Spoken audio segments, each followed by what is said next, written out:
এবার এই তরমুজের সব বের করে নিচ্ছি। এই তরমুজের ভিতর দিয়ে এই যে এক বাটি তরমুজ হয়েছে।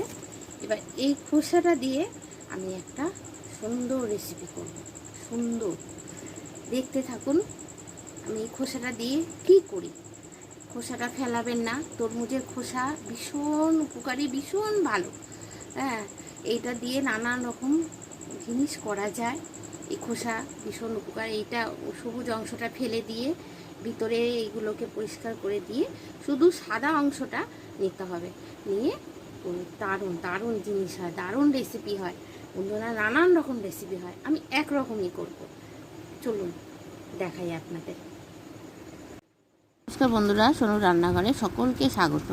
দেখুন এই যে আমি তরমুজটাকে ছুরির সাহায্যে কেটে নিচ্ছি, দুভাগ করে নিচ্ছি। সব তরমুজগুলোকে দুভাগ করে কেটে নিয়ে এবার ভিতরে যে লাল অংশগুলো ওগুলোকেও আমি পরিষ্কার করে নেব। ভালো এমনি পরিষ্কার আছে, আরও পরিষ্কার করে নেবো। এই তরমুজের দুভাগ করে কেটে নিয়ে তারপরে খোসা ছাড়াবো। খোসাগুলোকে, সবুজ অংশগুলোকে ভালো করে ছাড়িয়ে নেব। দেখুন আমার কাটা হয়ে গেল।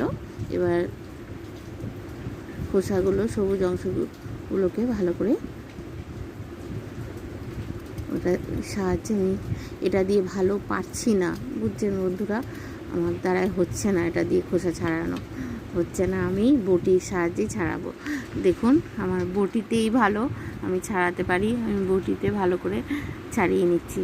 ওই সব দিয়ে আমি পারি না ছাড়াতে, আমার ভীষণ অসুবিধা হয়। আর তরমুজের খোসা এমনিতেই শক্ত, আরও হচ্ছে না। কি সুন্দর খোসাগুলো ছেড়ে গেল। এবার ছোটো ছোটো করে টুকরো করে কেটে নিয়েছি, খোসা ছাড়িয়েছি। এবার ছাড়ানোর পর ছোটো ছোটো করে টুকরো করে কেটে নিয়েছি। বেশি বড়ও কাটবেন না, বেশি ছোটও কাটবেন না, এরকমভাবে আমি কেটে নিলাম। কেটে নিয়ে এবার গরম জলের মধ্যে এবার আমি ওই তরমুজের টুকরোগুলো আমি সব দিয়ে দিলাম। এবার ভালো করে একটু সিদ্ধ হবে, মানে খুব নরম করবেন না, একদম যাতে গলে না যায়, একটু শক্ত শক্ত থাকবে। ওই সময় এটাকে নাবিয়ে নিতে হবে। এই যে দেখুন নাবিয়ে নিয়ে এবার ঝুড়িতে নিলাম, ছেঁকে নিলাম। এবার 1 কাপ চিনির মধ্যে 1.5 কাপ জল দেবো, দিয়ে কড়াইয়ের মধ্যে দিয়ে ভালো করে ওটাকে 1.5 কাপ জল দিলাম, দিয়ে ভালো করে ওটাকে নেড়ে চেড়ে একটু চিনিটাকে গলিয়ে নেব। গলিয়ে নিলে কি হবে, ভালো হবে। দেখুন চিনিটা গলে গেছে। এবার ওইগুলোকে আমি দিয়ে দিলাম, মানে তরমুজের ছোটো ছোটো করে কেটে রেখেছিলাম তরমুজের খোসা, সেটাকে আমি দিয়ে দিলাম। আমাদের এখানে প্রচুর বৃষ্টি হচ্ছে, খুব জোর বৃষ্টি নেমেছে, বিদ্যুৎ চমকাচ্ছে, আবার শুনতেই পাচ্ছেন আপনারা। এই দেখুন এত গরম পড়েছিল, হঠাৎ আবার এই জন্য বৃষ্টি আবার শুরু হয়ে গেল। ওই জন্য ওই প্রথম চোটে সিদ্ধ অল্প করতে হয়। এই সময় চিনির সঙ্গেও তো একটু সিদ্ধ হয়ে যায়, নরম হয়ে যায়। ওই সময়টা অল্প করে এই সময়টা আবার একটু করে নিলে এবার ঠিক হয়, ব্যালেন্সটা ঠিক হয়ে যায়। গ্যাসটা এবার নিভিয়ে দেবো। নিভিয়ে দিয়ে এবার কাচের বাটির মধ্যে আমি অল্প অল্প করে রস সহকারে বাটিটাগুলোর মধ্যে আমি নিয়ে নেব। কাচের বাটিতে নিতে হবে সেটা কোনো ব্যাপার না, আপনারা স্টিলের বাটিতেও নিতে পারেন। আমি কাচের বাটিতে নিয়েছি। অল্প অল্প করে আমি 4 রকম করব কালার। এটা কি বানাচ্ছি বলুন তো? এটা বানাচ্ছি টুটি ফুটি, তরমুজের খোসা দিয়ে টুটি ফুটি বানাচ্ছি। 3টে বাটিতে নিলাম, আর কড়াইতে যেটা রয়েছে ওটাও আমি একটা বাটির মধ্যে ঢেলে নেব। সব এক এক করে দেওয়া হয়ে গেল।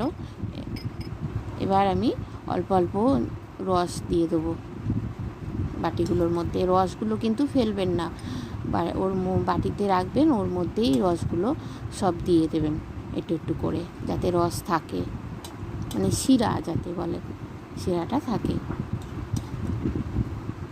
আমার এই টুটি ফুটি রেসিপিটা যদি আপনাদের ভালো লেগে থাকে, দেখে যদি ভালো লাগে, তাহলে একটু লাইক করবেন, শেয়ার করবেন, আর সাবস্ক্রাইব করে দেবেন, আর কমেন্টসে বলবেন আপনাদের কেমন লাগলো। এবার ফুড কালার দিয়ে দিচ্ছি, এটা অরেঞ্জ কালার, এটা অরেঞ্জ কালার আমার ফুড কালার ছিল, দিয়ে দিলাম।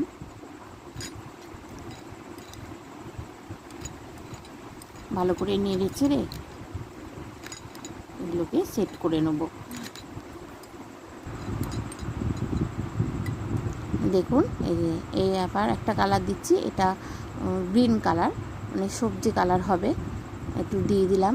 এবার ভালো করে এগুলো সব করে নেবো, এক এক করে সব বাটির মধ্যে দেবো। এই যে দেখুন গ্রিন কালারটা দিয়ে দিলাম, ভালো করে নিচে সেট করলাম। এবার রেড কালার করব, মানে অরেঞ্জ, গ্রিন, রেড, 3 রকম কালার আর একটা সাদা কালার। ওটার মধ্যে কোনো রং মিশাবো না, ওটা এমনি থাকবে। এবার এটাকে আমি ওভারনাইট রেখে দেবো ফ্রিজে, পুরো প্লেটটা শুদ্ধ বাটিগুলো নিয়ে আমি সারা রাত রেখে দেবো ফ্রিজের মধ্যে। পরের দিন আমি সকালবেলা এটাকে বের করে নেব। এই দেখুন পরের দিন আমি বের করেছি, কি সুন্দর কালারটা ধরে নিয়েছে, একদম পুরো একদম মানে টুটি ফুটির মধ্যে মিশে গিয়ে আর কালারটা সুন্দর কালারটা হয়েছে, একদম কালারটা ধরে নিয়েছে টুটি ফুটির মধ্যে। এবারে রস থেকে মানে শিরা থেকে তুলে রাখবো, তুলে পুরো প্লেটের মধ্যে একদম মেলে দেবো, সুন্দর করে ছড়িয়ে ছড়িয়ে দেবো যাতে শুকিয়ে যায়। আমি একটু রোদে দিয়ে দেবো, আপনারা পাখার তলাও শুকাতে পারেন। আমার এখানে রোদে দেবো ঠিকই, দেখি রোদ যদি ভালো ওঠে তবে এরমভাবে সব কটা কালারগুলোর টুটি ফুটিগুলোকে আমি প্লেটটার মধ্যে লম্বা করে সাজিয়ে নেব। এই যে সাজিয়ে নিয়েছি।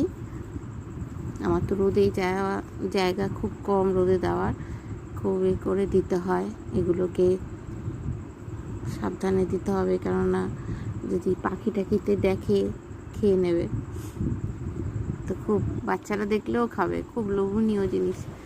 দেখেন খুব সুন্দর শুকিয়েছে, রোদটা পেয়েছে, বেশিক্ষণ পাইনি, মেঘলা মেঘলা একটু ছিল, একটুখানি হয়েছে। আমি আপনাদের দেখানোর জন্য আমি এরকম করে দেখাচ্ছি, সব মিলিয়ে নিয়েছি। এবার আবার ওই প্লেটটার মধ্যে আমি ঢেলে নেবো, সাদা প্লেটটার মধ্যে নিয়ে ছড়িয়ে দেবো, পাখার হাওয়াতে শুকাবে। আবার সারা রাত পাখার হাওয়াতে রেখে দেবো সুন্দর করে গুছিয়ে, যাতে কিছু অসুবিধা না হয়। এই যে দেখুন কি সুন্দর হয়েছে, এবার পুরো শুকিয়ে গেছে, এবার একদম মানে খটখটা হয়ে গেছে। এবার শুকনো একটা কাচের বয়ম নিয়েছি, এর মধ্যে যেন জল টল কিছু না থাকে, পয় পরিষ্কার, ওর মধ্যে আমি এগুলোকে সব টুটি ফুটিগুলোকে আমি সব রেখে দেবো। অনেক দিন ভালো থাকে, ফ্রিজে রাখলে তো মানে বেশ অনেক দিনই ভালো থাকে, আর বাইরে রাখলে মাসখানেকের মতন, বা আমি বাইরেরটা বলতে পারছি না ভালো মতন, কারণ আমি বাইরে রাখি না, আমি বেশিরভাগই ফ্রিজেই রেখে দিই। অনেক দিন আমার ফ্রিজে সংগ্রহ করা থাকে। আমি কেক টেক বানালে, অনেক রকম মিষ্টি বানালে, লাগলে যেসব জিনিসে লাগে আমি দিয়ে দিই, কেকেই আমি বেশি দিই। এবার টাইট করে ঢাকনিটা আটকে রেখে দেবো। দেখুন ভালো লাগলে একটু কমেন্ট বক্সে জানাবেন। আমি ঘরেই বানিয়ে নিলাম টুটি ফুটি এরমভাবে। নমস্কার বন্ধুরা, টাটা।